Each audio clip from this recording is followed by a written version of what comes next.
Vacuum circuit બ્રેકરની રચના આકૃતિ સાથે સમજાવો. તો વેક્યુમ ઇન્ટરપ્ટર એટલે કે જે આર્ક ચેમ્બર છે એ વેક્યુમ સર્કિટ બ્રેકરનું હાર્ટ છે એટલે કે હૃદય છે. હવે જ્યારે કોન્ટેક્ટ વેક્યુમમાં એકબીજાથી અલગ થાય છે ત્યારે તે આર્કને ઓલવી નાખે છે. તે વખતનું દબાણ લગભગ 10-5 થી 10-7 ની વચ્ચે એટલા ટોર્ક જેટલું ઊંચું દબાણ હોય છે એટલે કે નીચું એમ એક રીતે કહેવા જઈએ તો.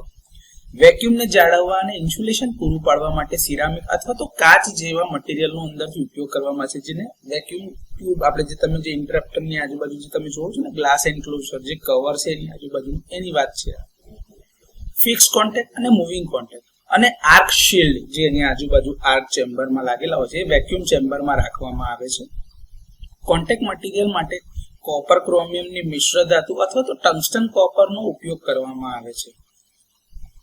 વેક્યુમ સીલને અકબંધ રાખે એટલે કે એવું ને એવું ઇન્ટેક્ટ રહે એના માટે મૂવિંગ કોન્ટેક્ટને મૂવમેન્ટ કરવા માટે સ્ટેનલેસ સ્ટીલના બેલો બનાવેલા છે. જો તમે એ જોતા હોય તો દેખાય છે આ સ્ટેનલેસ સ્ટીલના બેલો, એના લીધે મૂવિંગ કોન્ટેક્ટ જે છે એ છૂટો પડે છે, જો એ ઉપર તરફ જાય, જેથી કરીને તમારો આખી આ એસેમ્બલી છે એ એવી ને એવી રેની વચ્ચે જે આ સીલ મૂકેલું છે ને આ જે સીલ તમને દેખાય છે અહીંયા આગળથી આ ઇન્ટરપ્ટરની જોડે આ શટર શિલ્ડની જોડે લાગેલું છે સીલ તમારા બે બાજુની સાઈડ પર, એ એવું ને એવું ઇન્ટેક્ટ રહી શકે એના માટે અહીંયા આગળ જો તમે જોતા હોય તો આ બેલોઝના લીધે ફૂલીના કોન્ટેક્ટ તમારો ઉપર તરફ ખુલે છે એવી રીતે હોય છે.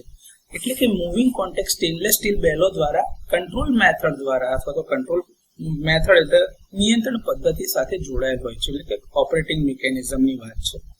આ ઓપરેટિંગ મિકેનિઝમ કોન્ટેક્ટને ખોલવા અને બંધ કરવા માટે જરૂરી મિકેનિકલ એનર્જી પૂરી પાડે છે. તે મેન્યુઅલી, ઇલેક્ટ્રિકલી અથવા તો સ્પ્રિંગ મિકેનિઝમ દ્વારા ઓપરેટેડ હોય છે અને ઝડપી કોન્ટેક્ટ ડિસએંગેજમેન્ટ એટલે કે મૂવિંગ કોન્ટેક્ટ અને ફિક્સ કોન્ટેક્ટ એકબીજાથી ઝડપથી છૂટા પડી શકે એની ખાતરી આપે છે.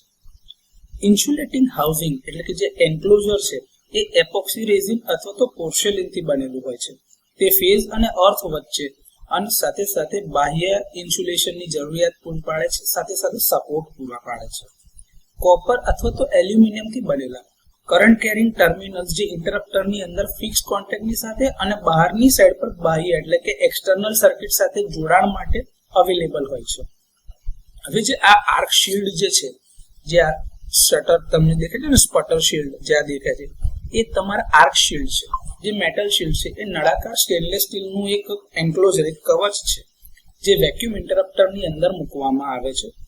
એ મેટલની વેપર એટલે જે ધાતુની વરાળ જે છે એને ઇન્સ્યુલેટિંગ કવચની અંદરની સપાટી પર જમા થતા અટકાવે છે, જેના લીધે શું થશે કે ભાઈ અંદર એ જામ નહીં થાય. એ વરાળ જે તમારી વેપર બને છે ને મેટલ વેપર એ મતલબ કે શિલ્ડ બાહ્ય ભાગની અંદર સપાટી પર આ વરાળના ઘનીકરણ એટલે કે જે જમા થતું હોય ને ઘટ્ટ થઈને એ થતું અટકાવે છે, જેથી ડાઇલેક્ટ્રિક સ્ટ્રેન્થમાં કોઈ ઘટાડો થતો નથી. આર્કને કારણે આ મેટલ વેપર ઉત્પન્ન થાય છે. તો આ રીતે આકૃતિમાં બતાવ્યા પ્રમાણે જો તમે જોતા હોય તો એની એન્ડ ફ્લેન્જીસ છે, આ તમારું સ્ટેનલેસ સ્ટીલના બેલોઝ છે, આ તમારો મૂવિંગ કોન્ટેક્ટ છે જે ઉપર તરફ છૂટો પડે, આ તમારો ફિક્સ કોન્ટેક્ટ છે, આ આજુબાજુનું જે તમારું જે ગ્લાસ જે એન્ક્લોઝર જે છે એ એન્ક્લોઝર છે, આ તમારું મેટાલિક શિલ્ડ અંદર મૂકેલું છે, આ ઇન્ટેક્ટ જે પેલા સીલ રાખેલા હોય છે એ છે, અને આ તમારું ફિક્સ કોન્ટેક્ટ જે છે તમારા સરફેસ એટલે એની જે એન્ક્લોઝર જે માઉન્ટિંગ છે એની સાથે ફ્લેન્જીસ થી માઉન્ટ કરેલું છે. તો આ રીતની રચના વેક્યુમ સર્કિટ બ્રેકરની હોય છે.